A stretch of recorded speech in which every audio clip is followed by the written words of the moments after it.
Hello guys, welcome back to Incotech channel. ఈ వీడియోలో మనమైతే ఇన్ఫినిక్స్ నుంచి రాబోతున్న ఫస్ట్ ఫ్లిప్ ఫోన్ గురించి అయితే తెలుసుకుందాం. Zero fold. ఈ ఫోన్ అయితే మనకి ఇన్ఫినిక్స్ నుంచి ఫస్ట్ ఈజ్ ద బెస్ట్ అన్నట్టుగానే మ్యానుఫ్యాక్చర్ అయితే చేశారు. ఇంకా ఈ ఫోన్ యొక్క లుక్స్ అయితే స్టన్నింగ్గా ఉన్నాయి. మీకైతే ఒకసారి లుక్స్ డిస్ప్లే పైన అయితే కనిపిస్తున్నాయి, ఒకసారి చెక్అవుట్ అయితే చేసుకోండి.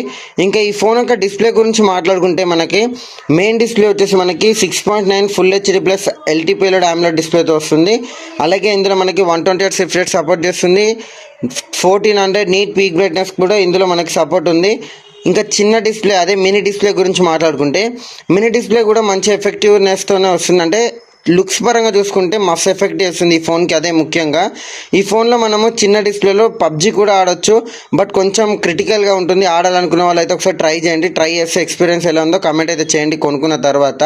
ఇంకా ఈ చిన్న డిస్ప్లే వచ్చేసి మనకి 3.64 AMOLED డిస్ప్లేతో పాటు 120Hz రిఫ్రెష్ రేట్ సపోర్ట్ చేస్తుంది. అలాగే 1100 నీట్ పీక్ బ్రైట్నెస్ కూడా సపోర్ట్ చేస్తుంది మనకి మినీ డిస్ప్లే. ఈ డిస్ప్లే అయితే మనకి ఎండలో కూడా కంఫర్టబుల్గా అయితే వాడచ్చు. ఇంకా అలాగే ఈ ఫోన్లో ఉన్న గింజ గురించి మాట్లాడుకుంటే మనకి గింజ అంటే మనం ఫోల్డ్ చేస్తాం చూడండి. ఫోల్డ్ చేసేటప్పుడు మధ్యలో వచ్చేది తెలియని వాళ్ళ కోసం చెప్తున్నా, నాకు తెలుసుగా బ్రో అంటే తెలియని వాళ్ళ కోసం బ్రో, ఫీల్ కాకండి. ఇంకా ఆ గింజ దగ్గరనే మన ఇన్ఫినిక్స్ బ్రాండింగ్ కూడా అక్కడనే చేస్తున్నారు వీళ్ళు. మంచి క్రియేటివ్ ఐడియా ఇది. ఇంకా ఇది గింజ అనేది మనకి 4 lakhs times ఫోల్డబుల్ సర్టిఫికేట్ అయితే ఉంది ఇన్ఫినిక్స్ నుంచి.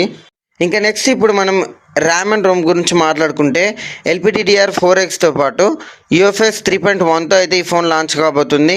మనకి LPDDR4 కాకుండా 5 ఇచ్చింటే బాగుండేది, UFS 4తో వచ్చింటే కూడా ఇంకా బాగుండేది. ఇందులో మనకు ఓన్లీ సింగిల్ వేరియంట్ మాత్రమే ఉంది, అది కొంచెం డిసప్పాయింట్ అయ్యే ఛాన్సెస్ ఉన్నాయి. బట్ బెస్ట్ వేరియంట్ ఉంది మనకి 8GB ఇంకా 512GB. ఈ మనకి మెమరీ కార్డ్ అనేది యూజ్ చేసే అవసరం లేకుండా ఇస్తున్నారు.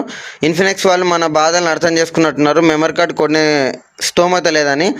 అంటే మేము అందరిని అనట్లేదు, జస్ట్ ఫన్నీగా అంటున్నాను.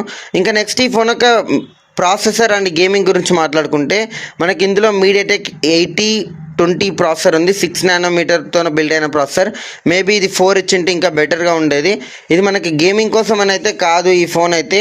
అలాగైనా మనకి ఇది 60 FPS వరకు పబ్జీని అయితే హ్యాండిల్ చేయగలుగుతుంది. ల్యాగ్స్ అనేటివి చిన్న ల్యాగ్స్ ఉండొచ్చు మీరు కంటిన్యూస్గా ఆడితే కానీ. ఇంకా ANTUTU స్కోర్ గురించి మాట్లాడుకుంటే ఇది మనకి 7 lakhs వరకు ANTUTU స్కోర్ అయితే గెయిన్ చేసింది. మనకి మంచి ANTUTU స్కోరే, అంటే మీడియం బడ్జెట్లో దొరికే ఫోన్స్కి ఈ ANTUTU స్కోర్ ఉంటుంది.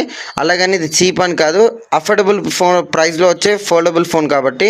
ఇంకా ఈ ఫోన్ యొక్క కెమెరా డిపార్ట్మెంట్ గురించి మాట్లాడుకున్నట్టయితే ఇందులో మనకి డ్యూయల్ కెమెరా సెటప్ ఉంటుంది, 50MP ప్లస్ 50MP. అలాగే సెల్ఫీ కెమెరా కూడా మనకి 50MP అయితే ప్రొవైడ్ చేస్తున్నారు. ఈ ఫోన్ని మనము కెమెరా యాంగిల్లో కూడా పట్టుకొని యూజ్ చేయొచ్చు. కొంచెం ఫీల్ అనేది గుడ్గా ఉంటుంది, అంటే కొంచెం బెటర్ ఎక్స్పీరియన్స్ ఉంటుంది మనం బెండ్ చేసి కానీ ఫోటోగ్రాఫ్స్ కానీ వీడియోస్ తీసుకుంటే. ఇంకా ఫైనల్గా మనం ఈ ఫోన్ యొక్క బ్యాటరీ డిపార్ట్మెంట్ గురించి మాట్లాడుకుందాం. కానీ ఆ చిన్న గ్యాప్లో మనం AI గురించి అయితే తెలుసుకుందాం. ఇందులో ఇన్ఫినిక్స్ AIని ఎలా వాడుతున్నారంటే మనకి కెమెరాస్ పరంగా కానీ, ఇంకా ఫొటోస్ ఎన్హాన్సింగ్, వాల్పేపర్, ఇంకా ఇందులో వీళ్ళు మనం అందరికీ నార్మల్గా గూగుల్ నుంచి ఉంటే వీళ్ళు సపరేట్గా ఫొలెక్స్ అని వీళ్ళకి ఒక సపరేట్ ఎన్హాన్సింగ్ కోసం, ఇంకా చిన్న దాంట్లోకి కాకుండా కొంచెం అడ్వాంటేజ్ వాడుకొని AIని కొంచెం యూజ్ ఎక్కువగానే చేశారు. వీళ్ళకంటూ సపరేట్ AI సిస్టమ్ అయితే ఉంది.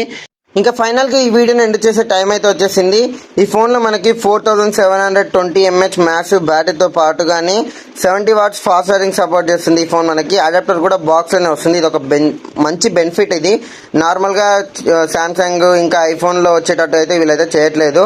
ఇంకా నెక్స్ట్ ఇందులో మనకి రివర్స్ వైడ్ ఛార్జింగ్ కూడా ఉంటుంది. 10 watts వరకు అయితే సపోర్ట్ చేస్తుంది రివర్స్ వైడ్ ఛార్జింగ్. మన ఫ్రెండ్ ఎప్పుడైనా అక్కడ ఇక్కడ పిల్ల కోసం చూస్తుంటే మనం ఛార్జింగ్ పెట్టేసుకోవచ్చు గమ్ముగా. ఇంకా ఫైనల్గా ఈ ఫోన్ యొక్క ప్రైస్ గురించి మాట్లాడుకుందాం. ఈ ఫోన్ యొక్క ప్రైస్ వచ్చేసి మనకి 44,999కి అయితే మార్కెట్లోకి అయితే లాంచ్ కాబోతుంది. ఇది ఎంత ఎఫెక్టివ్ని క్రియేట్ చేస్తుందో మీరు అనుకుంటున్నారో కమెంట్ అయితే చేయండి. ఇంకా కనెక్టివిటీస్ అయితే మీకు డిస్ప్లే పైన అయితే కనిపిస్తున్నాయి. 5G డ్యూయల్ ఉంటుంది, NFC సపోర్ట్ ఉంది, Wi-Fi 6తో వస్తుంది.